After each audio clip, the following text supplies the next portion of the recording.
Hello everyone, I welcome to all of you on this channel. My name is Raj. आज test number 4 करते हैं English language and pedagogy का। तो चलिए test शुरू करते हैं। क्वेश्चन नंबर 121 टू 128 एक पैसेज सा दिया हुआ है। इसमें एक इजी सा बहुत, इसमें जो नरेटर है, जो इसमें अपनी चॉकलेट्स का जो टेस्ट है, डिलीशियस है, कैसे क्रिस्पी हैं, तो उनके टेस्ट के बारे में बता रहा है ये। तो वीडियो को पॉज करके आप लोगों ने सब ने ये अच्छे से पैसेज पढ़ना है। बहुत इजी सा एक पैसेज है, कुछ नहीं है इसमें खास, ना कोई ऐसे वर्ड मीनिंग है कोई टफ वाली, कुछ नहीं है। तो इसको आप अच्छे से रीड करना वीडियो को पॉज करके, और इसी के ऊपर बेस्ड जो क्वेश्चन है वो करते हैं हम अभी। People get surprised when the narrator tells them that he. तो इस पैसेज के हिसाब से has to eat bitter chocolate, has to work in a small room, is a chocolate taster, has to work under red light. तो इसमें जो है is a chocolate taster, इसमें नरेटर जो है। Question number 122, there is no glamour in his job. जो narrator है उसकी जॉब में कोई भी किसी प्रकार का ग्लैमर नज़र नहीं आता, तो उसका रीज़न बताया इसमें। तो क्या है उसका? His place of work is narrow, he never ate burnt chocolate, he has to blow out short puffs, he keeps on spitting out chocolate. तो 122 right answer will be option 4, he keeps on spitting out chocolate. The narrator cannot eat and enjoy the chocolate to keep his palate active, as it has a burnt flavor, as it has not been stored properly, as it is defective. तो right option will B 123, option is 1 right. Question number 124, अब passage के हिसाब से जो process है chocolate का testing वो बताना है हमने इसमें। 124 में the process of chocolate testing runs in the order of dash and again smelling. तो इसका जो राइट ऑर्डर बताना हमने, स्मेलिंग, ब्रेकिंग, लिसनिंग, या फिर melting, melting, listening, breaking, smelling, breaking, smelling, listening, melting, breaking, listening, smelling, या फिर melting. तो 124 में right answer will be 1, smelling, breaking, listening and melting. 125, leave it there when the above sentence is changed into passive voice it become leave it there. तो इसमें हमने इसको passive voice में change करना है, तो इसका लेट आ जाता है, क्योंकि इम्पेरेटिव जो सेंटेंस होते हैं वो लेट लगता है उनमें, जैसे open the door, close the door, उनमें लेट लगता है। Question number 126, peoples faces light up, the word light here is a और एन, वर्ब, एडजेक्टिव, एडवर्ब, या फिर नाउन। तो इसमें जो लाइट पूछा वो क्या है? तो 126 में जो राइट ऑप्शन होगा वो वर्ब होगा इसमें। 27, द वर्ड पार्क्ड मीन्स, जो पार्क्ड दे रखा है इसमें पैरा 1 में पैसेज के, तो उसमें उसका मतलब बताना, मीन्स ऑपरेटेड, सीटेड, रेंज, या फिर मैनेज्ड। तो उसका जो सीटेड है, पार्क का सीटेड, क्योंकि नैरो प्लेस था और उसमें नरेटर बैठता था कंप्यूटर के आगे। Question number 128, the word log para 2 means cut, enjoy, test, या फिर रिकॉर्ड। तो 128 में राइट ऑप्शन है रिकॉर्ड, लॉग का means record, option 4 will be right. अब question number 129 to 143, answer the following question by selecting the correct या फिर most appropriate options. इसमें जो पेडागोगी स्टार्ट है यहाँ से, a speech community refer to a group of people who are bilingual, share community membership and linguistic communication, share homogeneity with reference to their value system, are multilingual. तो इसमें speech community के बारे में बोला इसने, तो 129 में right option will be share homogeneity with reference to their value system, option 3 will be right. Question number 130, activating learners scheme means making a link between the topic and learner's background, knowledge and experience, making a link between the textbook and its structural pattern and grammatical item, dealing with learners having learning difficulty, या फिर showing a picture and asking learner to write a story। तो 130 का right option will be making a link between the topic and learner background, knowledge and experience. Option first will be right. 131. As per Noam Chomsky theory, the role of language acquisition device LAD is to generate grammar rules, memorize grammar rules, learn language in formal schools या फिर imitate the language of adult. 131 का right option will be 4. Imitate the language of adult. Question number 132. Predict in terms of reading reference to using knowledge of subject matter of guessing the content and vocabulary. Paraphrasing, previewing या फिर using prior knowledge of subject and the idea in the text as clue to the meanings of unknown words. 132 में right option will be 4. Question number 133 देखते हैं. 133 में diphthongs are also known as semi vowels, pure vowels, vowels with weak sounds या फिर glide vowels. Option 4 will be right, glide vowels. अब यहाँ पर जो है ना 134 में Yasmin an English language teacher gave her student group work to explore an area and ask them to find important notice and names of places and street to document them to write a report. This activity is known as assignment, activity based learning, peer group या फिर project work. 134 में right option will be 2, activity based learning.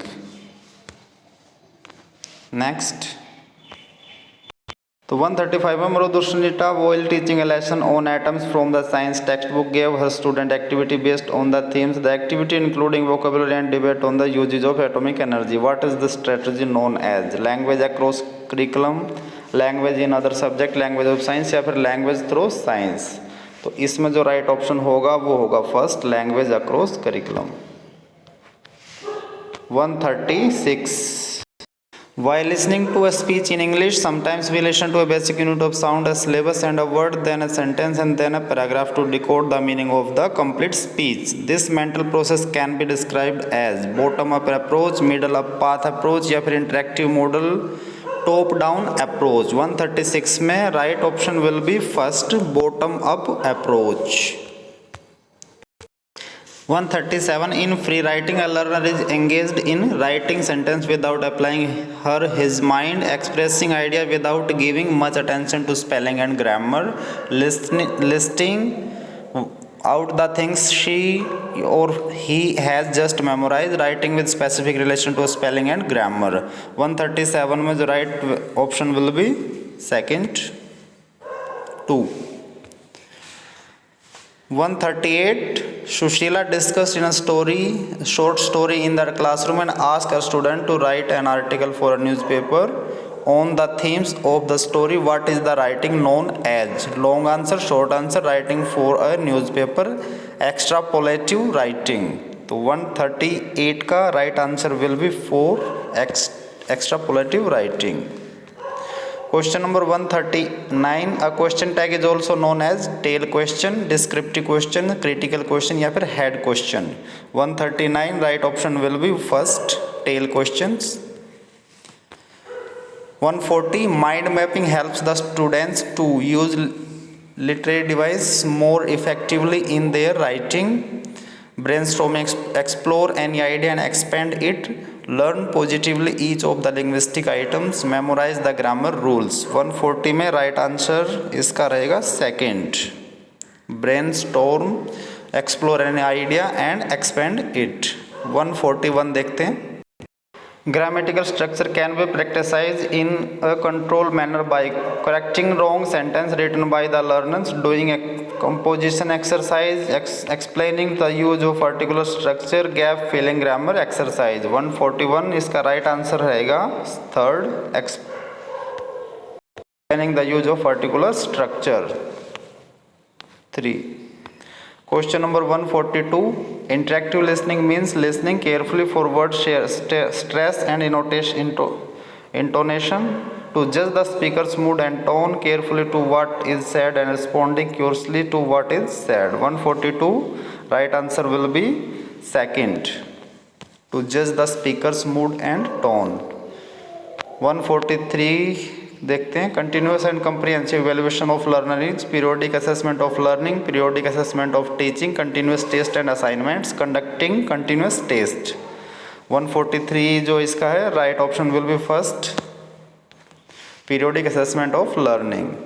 अब इसमें 144 to 150 एक छोटा सा passage दे रखा है इसमें द किटूर फोर्ट के बारे में। किटूर फोर्ट जो वो कर्नाटका में है, एक बहुत एंशियंट टाइप का फोर्ट है, हिली रीजन है वहाँ पे। तो इसके अंदर जो है ना एक ईजी सा ये टॉपिक दिया हुआ है इसमें और किटूर फोर्ट के बारे में बता रखा है। तो आप लोग इसकी वीडियो को पॉज करके इसको अच्छे से रीड करें और उसके बाद जो क्वेश्चंस के आंसर देखें। तो पहले आप जो हैं वीडियो को पॉज करके इसको अच्छे से देखेंगे, उसके बाद जो है आपने आंसर देने हैं। 144 में राइट हमने से देखना है which one of the following statement is true? From it one can enjoy a view of hills in the east. It was used as watchtower. Rani Chinnamma ruled Kittur from here. Badurgarh is situated inside the Kittur fort. तो 144 में जो right option इसका है वो है second.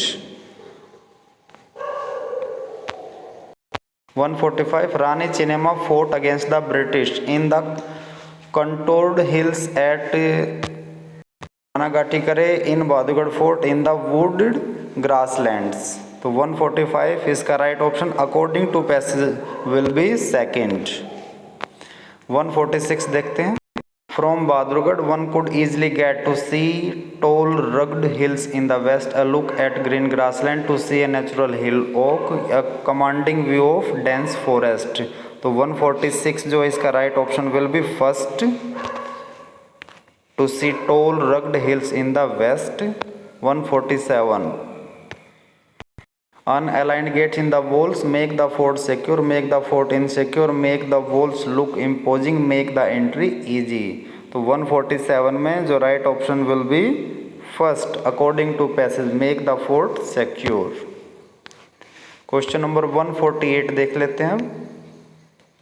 अब इसमें देखा dash as one goes towards, one in the above clause is a या an, verb, pronoun, adjective, noun. यदि आप लोगों ने पार्ट ऑफ स्पीच पढ़ी अच्छी तरह से, noun, pronoun, adverb, adjective, conjunctions, तो आसानी से इस चीज़ का बता सकते हैं कि वन जो है वर्ड क्या होता है। तो वन जो वर्ड होता है वो प्रोनाउन होता है। ऑप्शन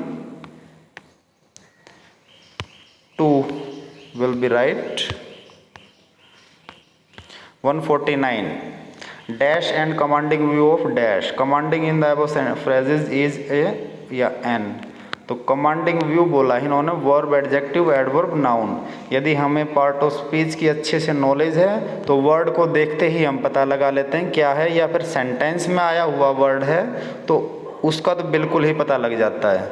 तो 149 जो कमांडिंग दे रखा है उसको बताना हमने क्या है। तो 149 में जो कमांडिंग है वो एडजेक्टिव है ये। क्वेश्चन नंबर 150 जो लास्ट क्वेश्चन इस वीडियो का, the word landmark means the same as adventure, hills, plain, marker. तो 150 में right option will be 4 marker. Landmark का मतलब मार्कर। तो ये था हमारा पार्ट नंबर वीडियो का जो हमारी टेस्ट सीरीज चली हुई इंग्लिश की, 4 पार्ट नंबर था।